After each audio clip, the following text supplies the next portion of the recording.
नारायण नारायण नारायण नारायण। भगवान को याद रखने से विजय और भूल जाने पर पराजय होती है।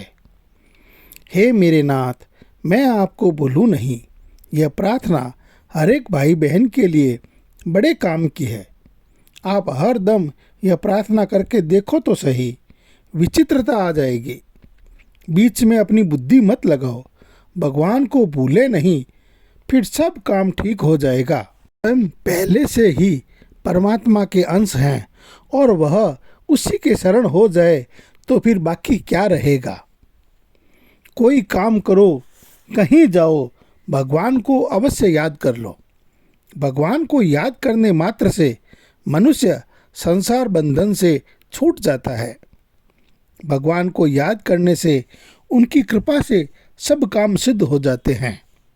लक्ष्मण जी राम जी को नमस्कार किए बिना मेघनाद को मारने गए तो मूर्छित हो गए, और राम जी को नमस्कार करके गए तो मेघनाद को मार दिया।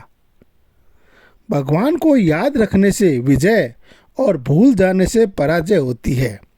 लक्ष्मण जी जब बिना भगवान को नमस्कार किए ही सीधा युद्ध में चले गए तो मेघनाद से मूर्छित होना पड़ा, और जब भगवान को नमस्कार करके फिर दोबारा गए तो मेघनाद को हरा दिया।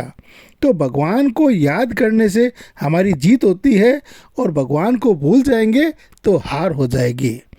इसलिए हर एक काम भगवान को याद करके ही करना चाहिए।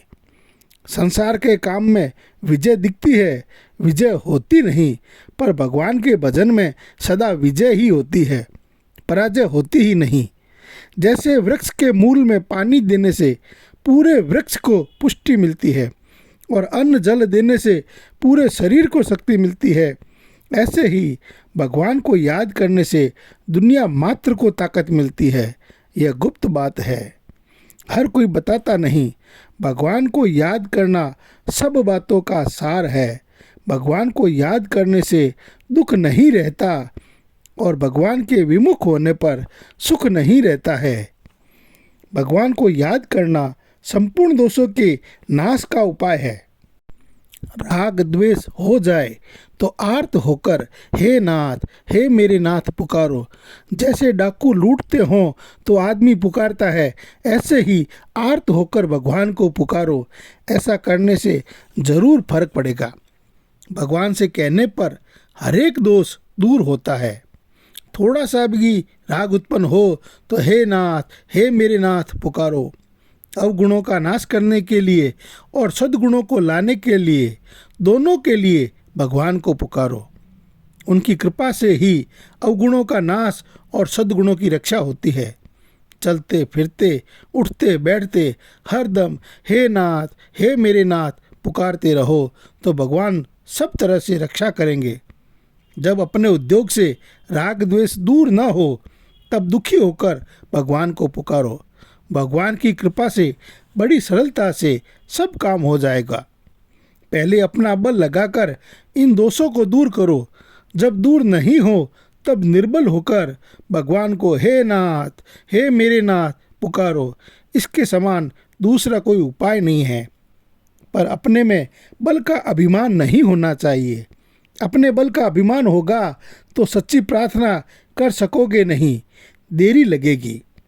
अपने में बल, बुद्धि, विद्या, साधन, वर्ण, आश्रम आदि का अभिमान होगा तो यह उपाय काम नहीं देगा। भगवान को पुकारने में हार स्वीकार मत करो, भले ही वर्ष लग जाए, अंत में आपकी विजय जरूर होगी, इसमें संदेह नहीं है। अपना समझकर भगवान को पुकारो। नकली प्रार्थना को भी भगवान असली मानकर स्वीकार कर लेते हैं। अपने बल से निराश और भगवान के बल पर विश्वास, ये दो बातें होगी तो जरूर सफलता मिलेगी। अपने बल से निराश और भगवान के बल पर विश्वास, ये दो बातें होगी तो जरूर सफलता मिलेगी। सखा सोच त्यागऊ बल मोरे, सब विधि घटब काज में तोरे। भगवान जो है वो बताते हैं कि तुम अपने बल का त्याग कर दो और मेरे बल पर भरोसा करो तो मैं आपके सब काम सही ढंग से कर दूंगा। नारायण नारायण नारायण नारायण।